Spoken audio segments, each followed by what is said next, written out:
So as most of you know, I have been rather obsessed with fermentation over the last decade of my life. I've put out countless videos on the subject, which have racked in over 50 million views. But over the last 6 months specifically, I have taken things to a whole new level because I am deep in the process of writing a fermentation book, with the main goal of making what can be a very confusing and overwhelming subject as accessible as possible. And with every single bubbling jar and crock that I've experimented with in this kitchen over the last few months, I've gained a little bit more knowledge and a whole lot of inspiration that I just could not wait to share until the book is released. So I welcome you to my masterclass in fermentation. Now, the world of fermentation is extremely vast. It has helped humans survive for thousands of years. So of course, different cultures have adopted their own specific techniques, their own recipes, and the book covers a much broader range of all of these things. But today I wanted to specifically focus on the simple skill of fermenting vegetables. Because when you're learning any new skill, I think it's best to just start with the basics and then expand your knowledge from that point, which is why I think every single home cook should at least be somewhat comfortable with just simple veggie ferments. So this video won't be covering more of the complex recipes like kimchi or kombucha or even koji. Instead, we're gonna be sticking to just 2 ingredient ferments, just vegetable and salt, and water if you consider that an ingredient. And when I say vegetable, that includes every part of the vegetable. The stalks, the pods, the stems, leaves, flowers, fruits, all of which will be demonstrated in this video. And what's really fun is every single ferment that you see in this video has been harvested from my garden over the last few weeks, which really ties into the core of why humans always fermented food. Taking that abundance that's available during the growing season and preserving it to help survive those colder months when fresh ingredients were not available. Now, of course, with modern technology like refrigeration, humans have slowly over time lost this very basic and natural ability to ferment and preserve foods. But even with all of the available resources and fresh foods that we can now get year-round in this modern world, people are finally starting to wake up about the health benefits of consuming food that is active, that is alive and thriving with beneficial microbes that help create a healthy balance for our gut biome. Now, the great thing for all of you is since we are just focusing on the basics of fermentation today, we don't need any expensive gadgets or equipment. We just need some very basic supplies. And by far the most important piece of equipment, of course, are your jars. The most classic and I think accessible fermenting vessel being the glass jar. They are reusable, and most importantly, you can see through them so you can actively watch your ferments develop over time. These are your classic ball jars. Some are considered wide mouth, which have a wider opening, and some are considered small mouth, which have a smaller opening. I do prefer a wider mouth, which is much easier to funnel things in and out of. Plus, this glass weight can fit perfectly into the mouth of the jar, which do come in different sizes, and I would highly suggest having a bunch of these around. They are a great piece of equipment to keep your veggies submerged safely under the water line, which we're gonna need to create a proper anaerobic environment. Now, of course, these glass jars come in different sizes. My favorite, and what I would say the most all-purpose size, is the classic 32 ounce, but I also ferment in these 16 ounces and even 8 ounces for like a small little jar of peppers or hot sauce. I also wanna mention these Le Parfait jars, which are top of the line when it comes to a pop top style of jar, which are a great option for fermentation specifically because the jars can actually be sealed tight while still being able to release gas out of the top. So you don't have to worry as much about an explosion in your kitchen, although these jars still should be burped from time to time just to be safe. Which brings me right into the next piece of equipment, which are your jar lids. Now, there are many different types of fermentation lids, different options that are more classic that have always been around, some new options that have hit the market as fermentation has started to get bigger. This is a fun little spring-loaded lid that keeps the veggies safely submerged under the water line without needing a weight. Right here is a one-way airlock lid, which lets that CO2 that's developed in the fermentation process out while keeping the oxygen from coming in. These things are great. I have a bunch of them in my kitchen. I use them all the time. You also have a more classic version that looks like this, which you have to add water to, but you get the same exact effect. And then, of course, you just have your standard mason jar lids, which definitely definitely do the trick, but they create a tight seal. So if you do screw these lids on, they need to be burped from time to time to let out that CO2 so you don't have any type of glass jar explosion. And then outside of that, the only other real piece of equipment that you need for proper fermentation is a good kitchen scale. And any somewhat accurate scale will do the trick. All right, my friends, that brings me into the most important part of this video. See how we have a percentage right here on this jar? That comes from a specific fermentation equation to get the proper salt ratio you need to have a healthy fermented product. And I did a video on this many years back, but for this book, I really wanted to fine-tune this equation so it was crystal clear, it was very practical, and it was easy to adjust at home. And the only way to do that was to experiment myself, which is what you see all over this kitchen. Now, I first want to briefly cover the basics of fermentation. As simple of a breakdown as possible. Remember, we have 3 things in this jar to unlock some incredible flavors and health benefits in this Hakurai turnip. Vegetable, salt, and water. And when fresh vegetables are submerged in a saltwater solution, also known as a brine, it creates an anaerobic environment, meaning no oxygen getting in. And in that specific environment, certain beneficial bacteria, like lactobacillus, start to thrive. And these specific bacteria feed on the natural sugars in the vegetables and convert them into lactic acid, which gives these fermented vegetables that nice sour flavor.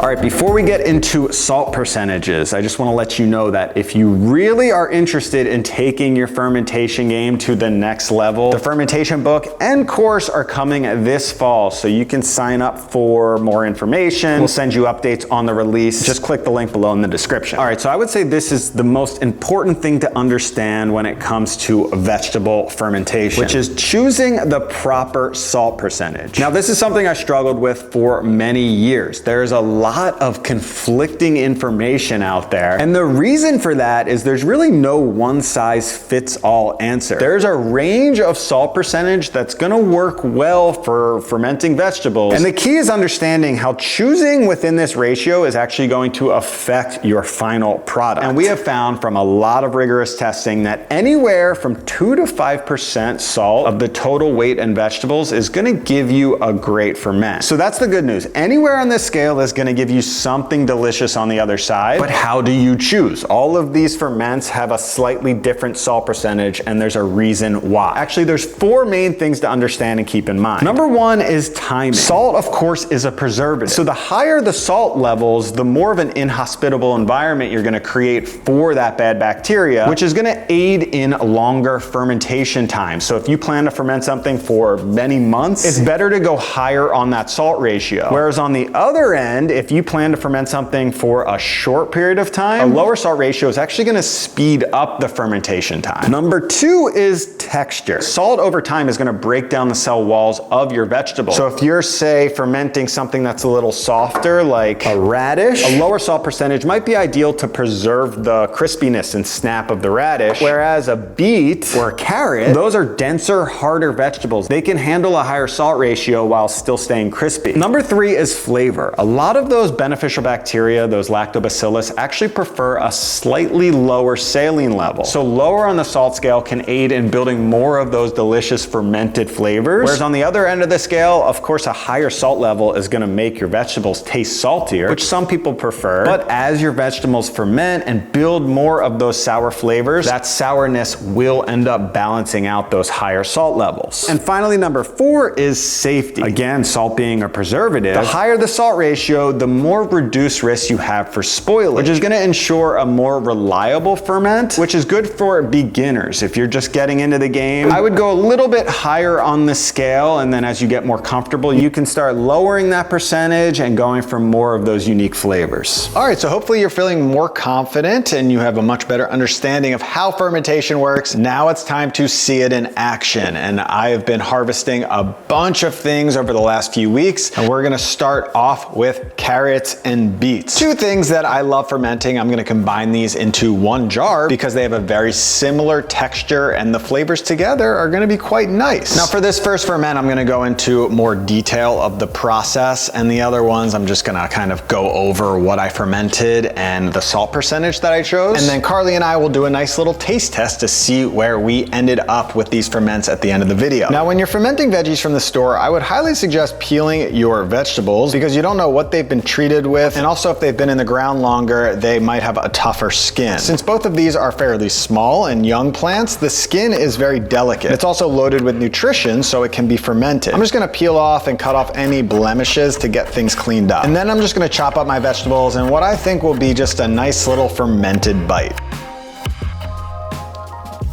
Now once I'm done with the chopping, I'll get my scale out, I'll pop on my clean jar, I'll tear everything to 0, then I'm gonna load in all of the vegetables, I'm gonna cover them with water, which will give me the weight that I need to calculate my salt percentage. And since this is a fairly short ferment that I'm gonna eat pretty quickly, I'm gonna go with a lower percentage at 3.5%. But remember, since these are denser vegetables, if you're fermenting them for a long time, they could take a higher salt percentage. So I'll multiply my water and vegetable weight times 0.035 to give me the amount of salt I need, which I'll weigh out separately. I'll dump that into the jar and I'm just gonna cover it with the lid and give it a shake up. Generally that's enough to get the dissolving process to start, and over time all of that salt will just naturally dissolve. Then I'm gonna pop on that glass weight to help keep those vegetables submerged under the water line, which is very important, especially in those early days before you've built up that good bacteria to protect things. And this will happen, like you can see here, a floater will pop up, it will break the surface of the water, now it's exposed to oxygen, and all of that bad bacteria can come in, potentially leading to the growth of mold at the top of your jar. If that does happen, which things happen in the world of fermentation, you want to throw that away, learn from your mistakes, and start over. Now the final step is popping on your lid, and what I love about these one-way lids is as CO2 builds up in your jar, the CO2 will push out the remaining oxygen that was left over in the jar, meaning this empty space over time will have no oxygen, which is a much safer environment in your jar. And when actually fermenting your vegetables, there's just a few things to keep in mind. You want to store them away from sunlight. So somewhere on a shelf that's not right in front of a window, or in a basement with no windows. And when dealing with this specific type of lactic acid fermentation, just like the salt ratio, there's also a range of temperature that will work to properly ferment your vegetables. I find a range from 60 degrees Fahrenheit to 75 degrees Fahrenheit will work, which is great because room temperature falls right in that range. So for me, we've just been fermenting things right here at room temperature and it's great. But if you ferment, say in your basement at a lower temperature, you'll get some different flavors. Your vegetables will also ferment slower, which is a little easier to control. Versus at the higher temperature, things are gonna ferment faster. It's a little harder to control. Things can kind of get away from you quickly at higher temperatures. Now for the second thing I fermented, I had some garlic scapes, which emerge from the top of the garlic plant as they flower. But I'm not actually after the flower. I'm after these tender, garlicky, sweet, and delicate stalks, which I just cut into little pieces and fermented those at a 4% salt ratio. For ferment number 3, I have my absolute favorite spring vegetable, which are Hakurei turnips. These are super juicy, they're sweet. There's almost 0 bite like you would get in a radish, which is why I like them better than radishes. And I actually fermented these whole at a 4% salt ratio. For ferment number 4, I've been getting a ton of these radish pods, which actually emerged when it got a little hotter and the radishes bolted. They put out flowers at the top and then these pods started to develop. And they came in the masses. This is just a few radishes that developed all of these pods. And it's a great example of how much more there is to ferment than just the actual vegetable that you're used to. I cleaned off all the pods, got everything weighed out. And again, I used that nice middle ground of a 4% salt ratio. Now for ferment number 5, luckily I had some cabbage in my garden to show you how those ratios are slightly different. This cabbage was in the greenhouse, so it was a little hot, so they weren't really nice big heads, but hey, a few of these will turn into a great sauerkraut. So I chopped up everything fine. I weighed out my sauerkraut, and since I'm relying on the water content in the cabbage, I lower that salt percentage to 2 to 3%. In this case, I'm gonna go right in between at 2.5%. I weighed out the salt, dumped it over my cabbage, and you get to decide the texture of your sauerkraut. If you like it more broken down, just really massage in that salt and break down those cell walls. Now I'll place the cabbage in the jar, and I usually just wait an hour to see how much moisture is drawn out. Now you can see here, I actually didn't have enough water to cover all of the cabbage. So I'm gonna dump in some clean water, but to account for the ratio, I'm just gonna sprinkle in a little bit of salt, and that will even everything out. Now, the last variable to consider is the time of fermentation. And what I would say is the first few days, things aren't gonna taste great. If you're trying it, it might even taste a little bit off, and that's because that lactic acid hasn't developed yet. So the good bacteria, all those health benefits, the sour flavor is not developed. And after about 5 days at room temperature, that's when things will start tasting better, and they'll just continue to get better over time. But we're gonna talk about the specific timings we like during the taste test.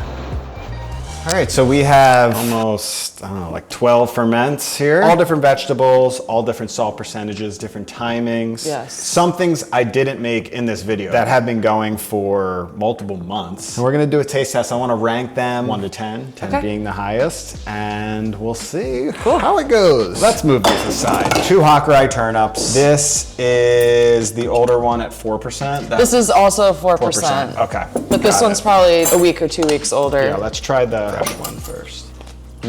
Wow. Good, slightly salty at the 4%, but so good. This has been going for just a month. Yeah, it's salty at the beginning, but then it kind of passes, and then you get the sour flavor. Yeah, the juiciness of Yeah, them still holds up. These look less fermented almost. Maybe because they're whole.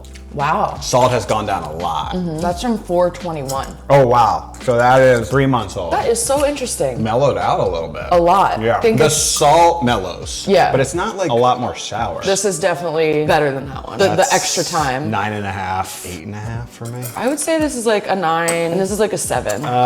Let's go, because we have 2 beets now, 2 beets. too. This is a 3%, what's that? 3.5%. All right, so this is much younger than this Yeah, one. let's start with the young one. This one's beets and carrots, I think. This one's just beets. All right, let's just try beets. That's You can tell the difference. Yeah, because it's a lower percentage, not too salty. Not too salty. Not that sweet. Still very much has like raw beet flavor. Yeah, I'm interested in what's happening here. This is from May 23rd. Oh, wow. That tastes like a roasted beef. Completely different. It's amazing like how much the texture changes, and it's not like, oh, this is mushy now. It's like, oh, this tastes cooked now. That tastes like a roasted beef. Yeah. And that's a 10 out of 10. And it's so sweet. Those are 10 out of 10. Yeah, so good. Beets for the win. We got garlic scapes at 3%, and these have been going for just a month.